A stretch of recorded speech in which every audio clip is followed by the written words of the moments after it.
Hello दोस्तों, स्वागत है आपका अहिल्याबाई कोचिंग सेंटर पर। दोस्तों, आज की इस वीडियो में आपको अलंकार बताऊंगा कि अलंकार के भेद। आपको 3 अलंकार पढ़ना है, एक अतिशयोक्ति अलंकार और अन्योक्ति अलंकार, एक मानवीकरण अलंकार।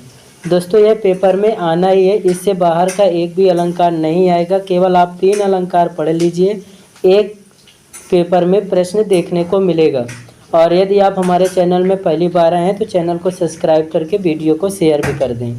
दोस्तों, अलंकार के जो भेद पढ़ेंगे, दोस्तों अलंकार के जो भेद हैं, पहले शब्द अलंकार है, फिर अर्थालंकार है, फिर उभय अलंकार है। पहले हम भेद देखते हैं, फिर इनके प्रकार भी देखेंगे। तो जहाँ शब्दों के प्रयोग से सौंदर्य में वृद्धि होती है वो शब्द अलंकार होती है, और जहाँ शब्दों के अर्थ से चमत्कार हो गए, यह चमत्कार उत्पन्न होता है, वहाँ अर्थालंकार होता है। और उभय अलंकार होता है जहाँ शब्द और अर्थ दोनों के प्रयोग से चमत्कार उत्पन्न होता है, उसे उभय अलंकार कहते हैं। दोस्तों, एकदम सरल भाषा में कि शब्द अलंकार जो है कि शब्दों के प्रयोग से जो सौंदर्य में वृद्धि हो, शब्द अलंकार कहलाता है। और जहाँ शब्दों के अर्थ से चमत्कार उत्पन्न होता है, अर्थालंकार।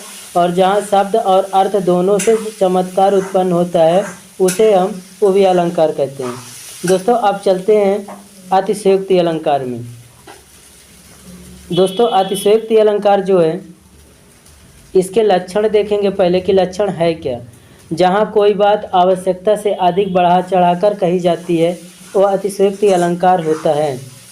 दोस्तों, अतिशयोक्ति अलंकार जहाँ कोई बात आवश्यकता से अधिक कोई बढ़ा चढ़ाकर की जाती है, उसे अतिशयोक्ति अलंकार कहते हैं।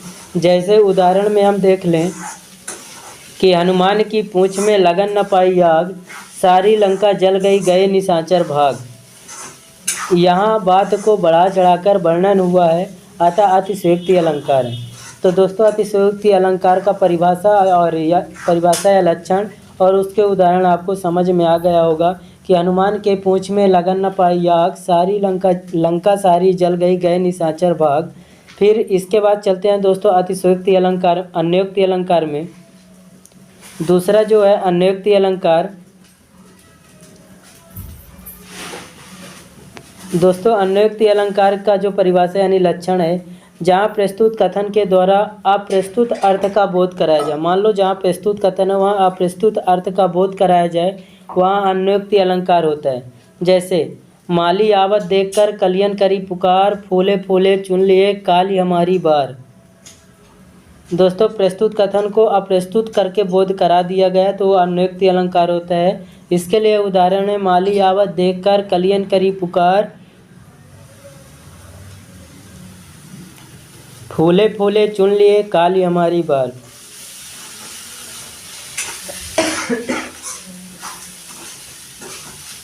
दोस्तों, इसके बाद फिर है मानवीकरण अलंकार। तीसरा अलंकार है दोस्तों मानवीकरण जो अलंकार है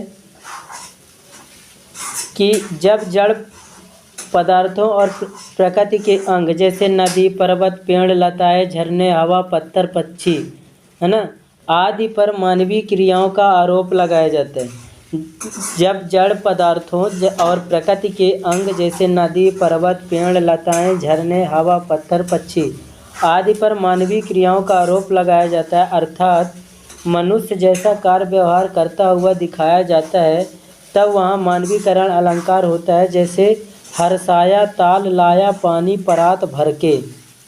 काव्य बोध के प्रश्नों को लोक शिक्षण संचालनालय द्वारा नवीन शस्त्र हेतु जारी किए गए प्रश्न बैंक से लेकर उत्तर